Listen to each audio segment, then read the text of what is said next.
We are here for the budget public hearing. This is our first of 2 hearings. So, Madam Clerk, are there any additional notes? So let's just kind of go over that tonight.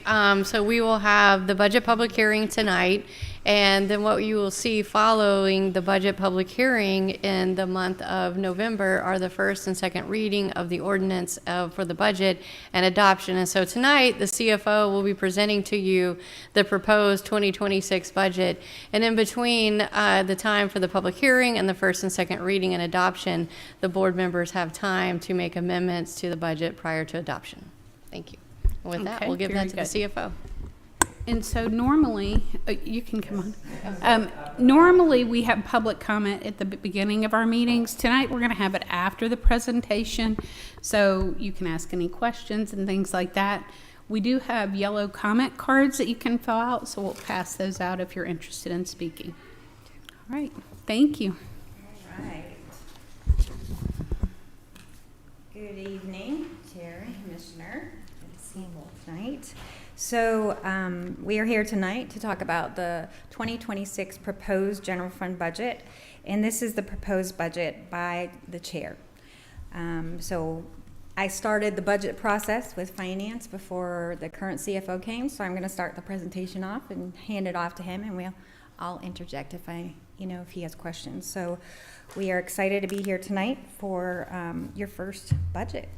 Yes, and this is a work in progress Right. for the community to know Right. that this is still a budget that's flexible and can be amended. Yes. So next slide, please. So talking about moving forward, the vision for Rockdale County is Rockdale County envisions a future where every resident thrives in a dynamic, connected, and resilient community. We strive to be a leading model of innovation, sustainability, and diversity, where generations collaborate, learn, and grow together. Our core values are integrity, empathy, listening, leadership, collaboration, and inclusivity. Next slide, please. So the outline for tonight is we're going to talk about the budget process and calendar, talk about budget highlights, the budget overview and an analysis of the budget, as well as the summary at the end. Next slide, please. So the 2026 budget process, we started in June. On June 2nd was when the departments were sent out the letter. And in that letter this year, we did ask the departments to maintain their budgets if possible, with only increases being contractual, so anything that was contracted. And most of them, there were a lot of requests, but they did really look at their budgets and try to find ways for efficiency, which we'll talk about in just a minute. In August, we had public budget work sessions, and that was August 5th through 7th. And those presentations are still up on the website for anyone that would like to view those. In October, today, we are here for the public hearing at 6 p.m. November, the first reading, November 10th. The second reading will be on November 18th in adoption. Next slide, please. So the highlights, first, one that's not on here, I did want to mention that all of our county programs and services are funded in this budget. So the programs that we have today for the county are in the budget. The budget is focused on public safety to ensure a safe community for our residents, and also the workforce investment plan. So you passed that over the past about 3 months ago, and that plan includes funds to attract and retain top talent. So that was really what we were aiming at.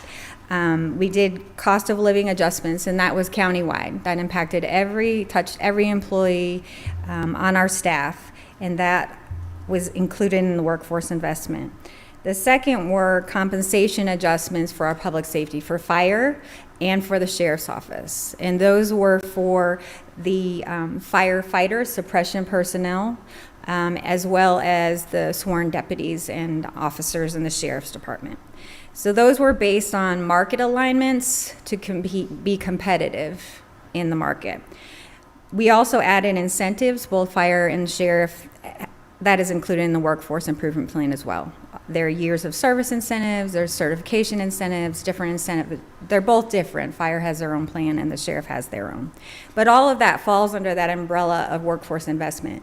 So that's really been the biggest focus this year that you all have implemented, was to really take care of those people so that we can try and attract, but most importantly, retain the really good employees that we already have on staff as well. So those plans were put in place mid to late in the year. So this 2026 budget includes a full year of funding that. So the full impact of that plan is included in the 2026 budget. Other highlights are this budget is focusing on efficiency, and just a couple of examples.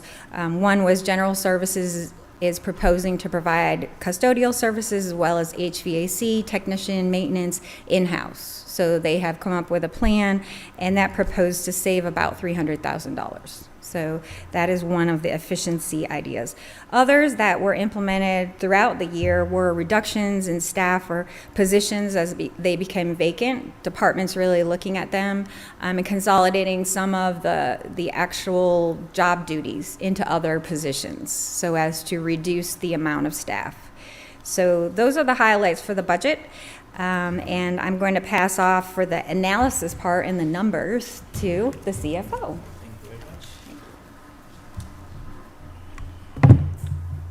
Good evening, Madam Chair. Good evening. Commissioner Smith. Commissioner William is not here. My condolences to what she's going through. And I just want to say this is my first presentation here, first budget here. And this is an honor, by the way. Thank you so much for giving me that. And the budget is balanced, and I'm very excited about it. But I want to start with, if you don't mind, I just want to say my gratitude to the Chief Sanders, Director Rutledge, and Director Holmes and her team. But above that, my team is behind me. It's led by Narinder, Bill, Sanithya, Shannon, and the whole finance team.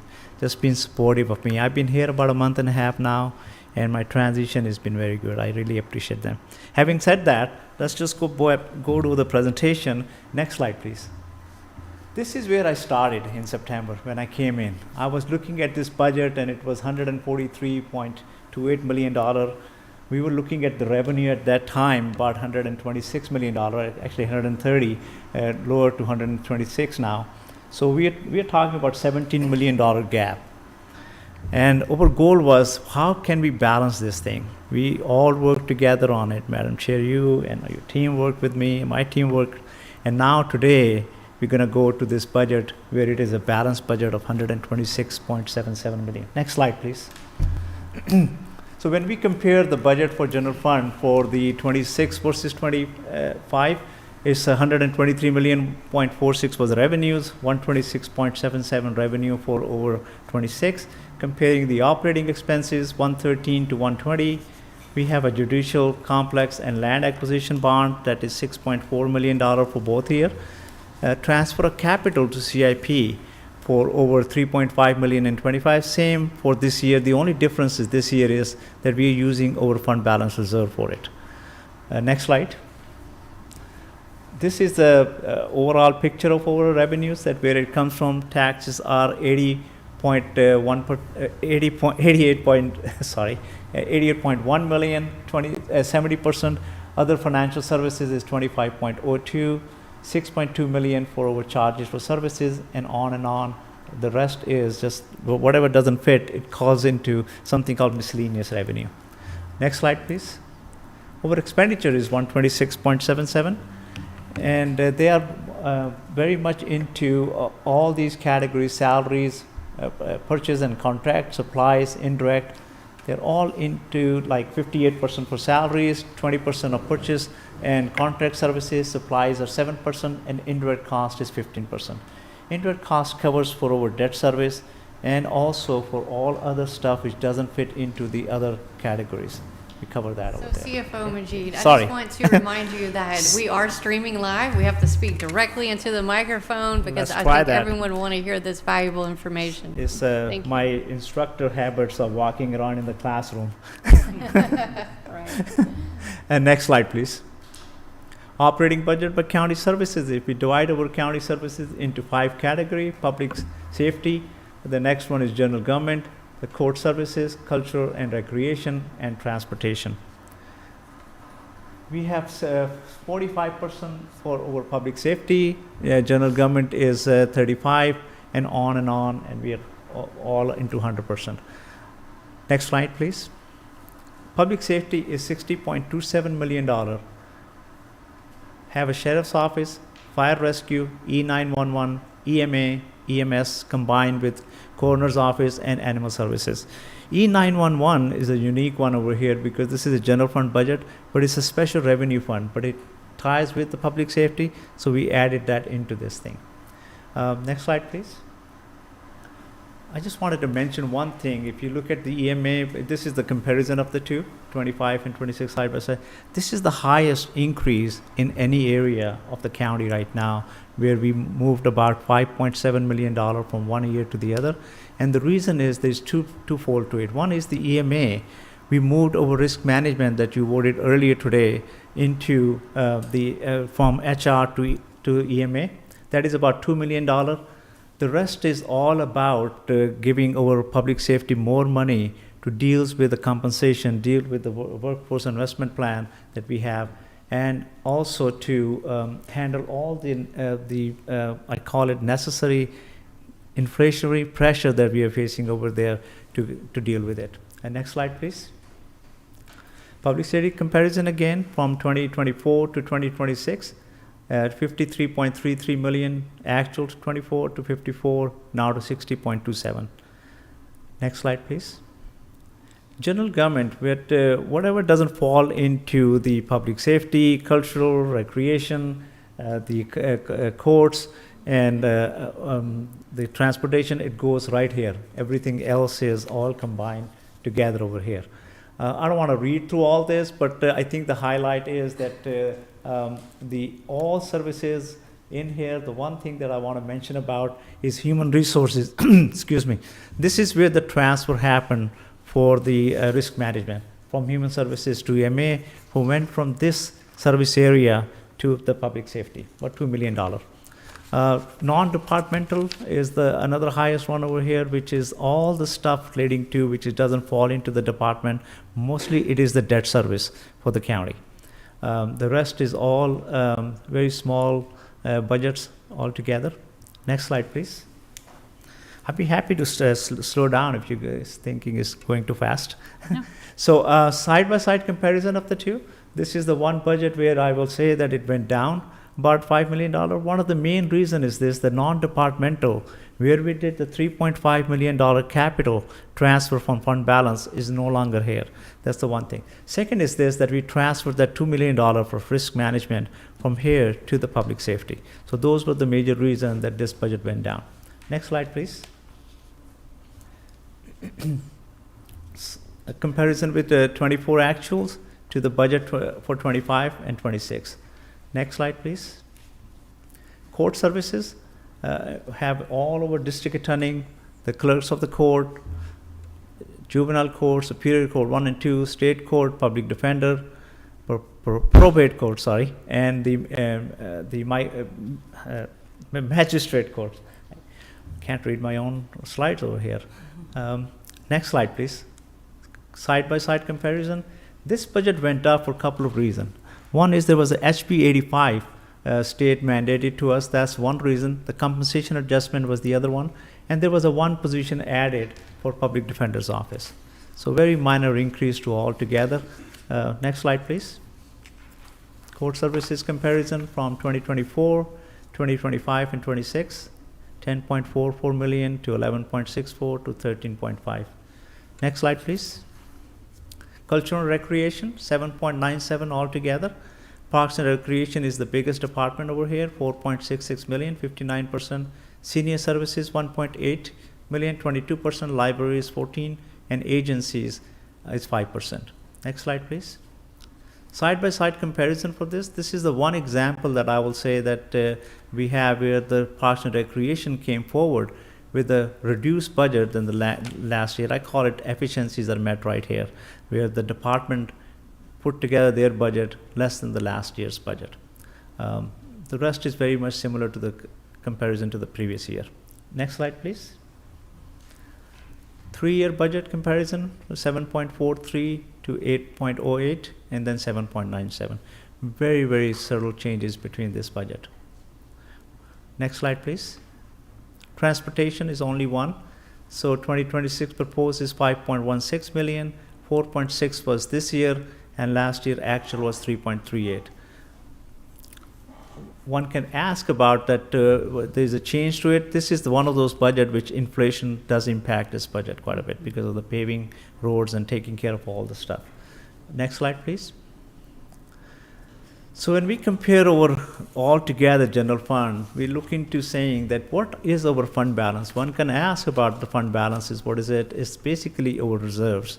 Another word for it, rainy day fund we call it. We call it savings sitting aside. GFOA recommend about 35% of our year appropriation should be kept as saving. Our saving is right now is more than 40%, about 41% for this.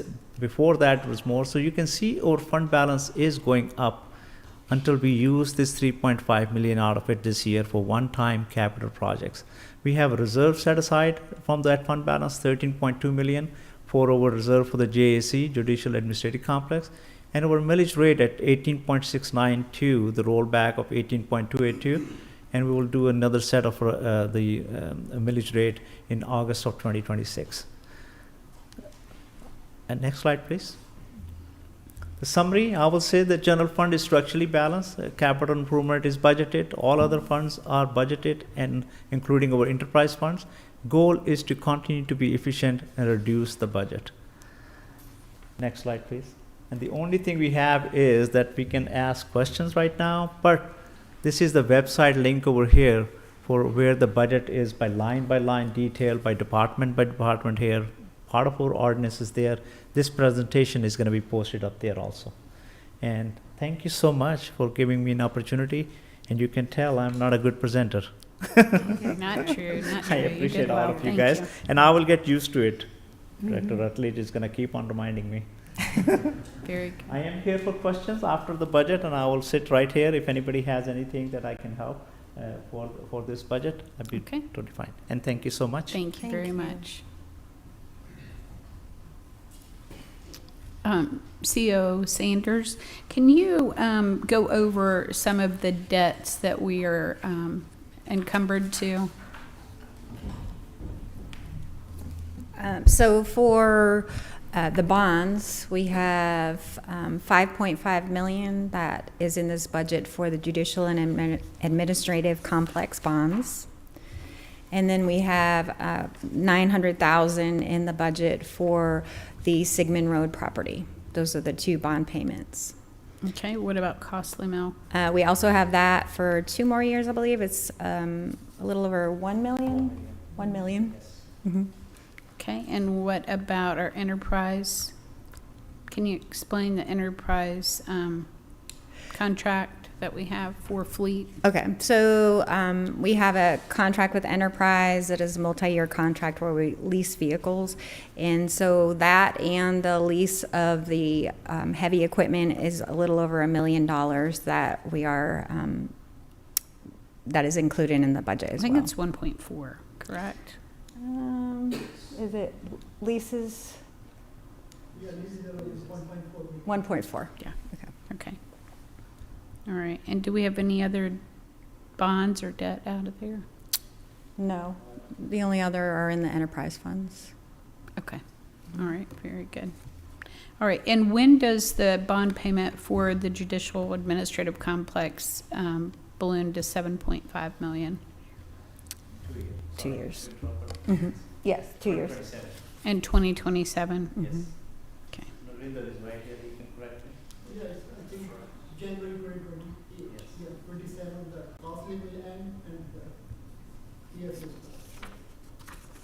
Repeat that. 2027, Costly Mill will do our last payment, and then 2028, the increase for the judicial complex Okay, goes up. all right, and Costly Mill was 2027 is the last payment. Yes. the amount for it, those, $1 million? 1 million. Okay, and that's for 2026 and 2027. Yes. Okay. All right, very good. Okay. All right, at this time, we will move to public comments. If there's people, anyone in the audience that would like to comment on the budget that's proposed or any ideas that they have, feel free to let us know. Going once, going twice. All right. All right, with that being said, at this time, we can move to adjourn the meeting unless you have any additional comments. Okay. All right, I call this meeting to adjournment.